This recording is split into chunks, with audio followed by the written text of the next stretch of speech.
when I think about what a truly engaged customer looks like, I think of them as fans, like genuine fans of our products and services. And you might actually say to me, well, how can you have a fan for every single product and service out there? They are out there. They do genuinely love what you do and your products and your services. So it's how to tap into them.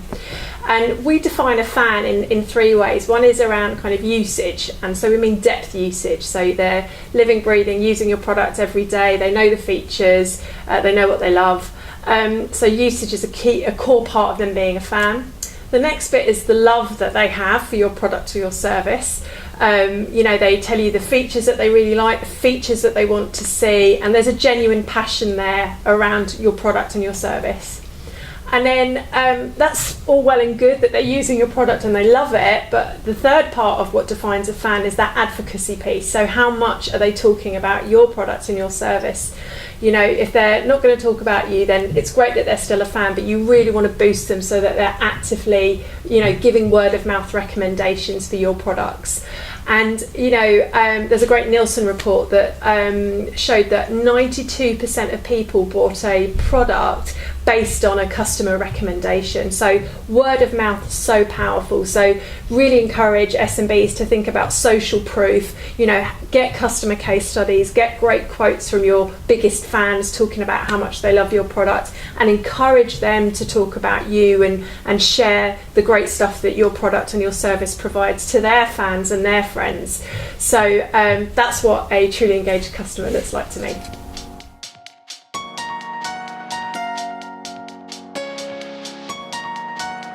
Social media can play a vital role in increasing engagement with your customers. When you think about what we've been talking about around how customers expect brands and businesses to meet them on their terms, many of those customers are on social. In fact, there are so many niche audiences on social, it's mind-boggling. I think there's a whole adult fan group around My Little Pony. They're called bronies. So if you're thinking, oh no, my audience aren't on social, no, there will be some of your customers on social. So it's really important about having a presence there so that you can reach them. But what that allows you to do is to be super relevant to that community and that fan base that you're trying to grow and talk to.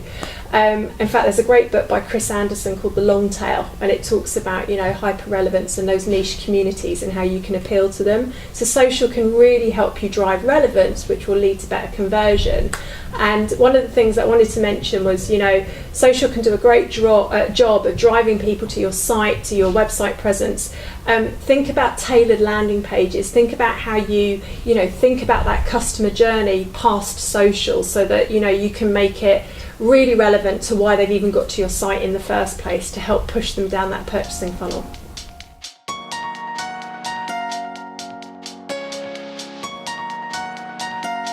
I think one of the things that we realised at Microsoft about when to engage with customers is that it's not just the job of one department or one team. Customers want businesses to meet them on their terms.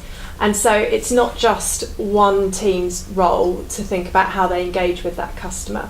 So we've actively looked at ways that we can enable the rest of the business to engage with customers on social. Whether that is from enabling our sales teams to have better conversations with their customers, whether that's through our own branded channels to have better conversations with our communities and our customers there, all the way through to getting customer feedback back into our engineering teams that we've had through social.